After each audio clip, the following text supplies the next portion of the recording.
I got my PhD in the field of organic chemistry, postdoc at Stanford University, joined the group of a man who was going to win a Nobel Prize in chemistry, voted one of the top 50 most influential minds in the world. I was a visiting scholar at Harvard University. I've spoken at every major university in this country, have over 650 research publications, voted the R&D magazine Scientist of the Year. I'm in the National Academy of Inventors. I'm a member of the American Association for the Advancement of Science, over 120 patents, started 7 or 8 companies. We work in areas that range from medicine to material science to electronics, computer memory, medical devices. We work across a broad range of areas. But more than any of that, what means the most to me is that I'm a Jew who believes that Jesus is the Messiah. I grew up just outside of New York City. I thought everybody was Jewish. I didn't even know that there was anything else. I had no particular interest in that, other than when all my friends were getting bar mitzvahed or bat mitzvahed, and then I would attend, of course, every week. There was never really any excitement for me. I remember once I even tried to talk to a rabbi. He just brushed me off. There was very little explanation for me. I remember when I went to college, I started meeting a number of people that said that they were born-again Christians, which was sort of an odd term. What's born again? What do you mean, born again?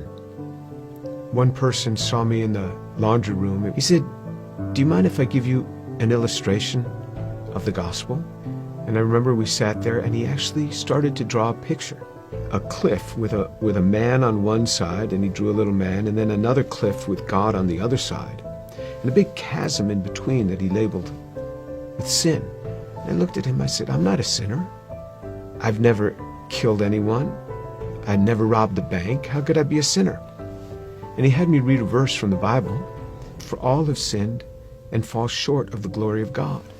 In modern Judaism, we never really talked about sin. I don't remember ever talking about sin in my home. So he turned to another passage. Jesus said, "I say to you that everyone who looks upon a woman with lust for her has already committed adultery with her in his heart." Pow! I felt just as if I had been punched right in the chest. Here I was, new in college. I didn't think anybody knew. I would pick up these magazines and I became addicted to pornography. It was just through those magazines. And all of a sudden, something that's written in the Bible, somebody who lived 2,000 years ago is calling me out on it. And I felt immediately convicted. And that now I realized I was a sinner. When I read in the scriptures what sin is, then I knew I was a sinner. How am I going to get to God? We Jews know this better than anyone else. Without the shedding of blood, there is no forgiveness of sin. This description in Isaiah 53 of how he will bear upon himself my sin, the things that I had done, and this was him. This was the man that took this upon himself on the cross.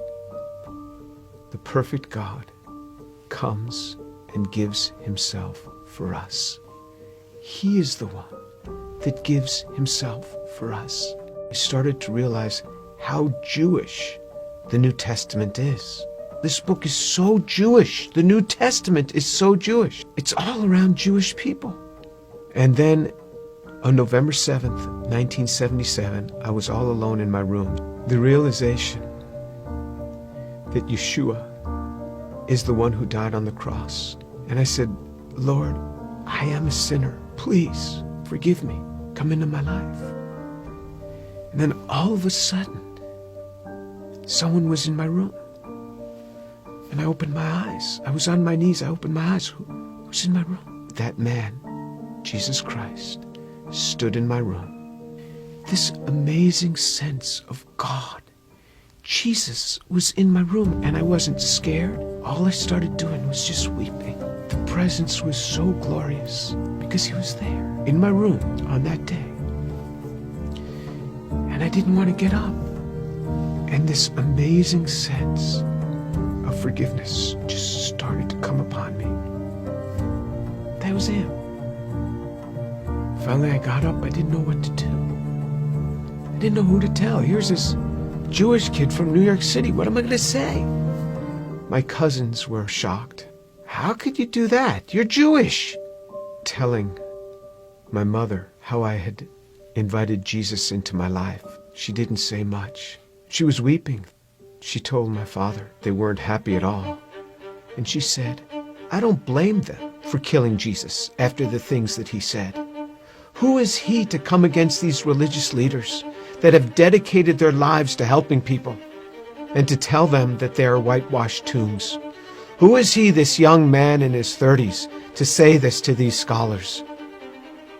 He got what he deserved. And my mother's a very deep, pensive, careful reader. She read from Genesis right on through the Tanakh, the whole thing. When she got done, I said, what did you think?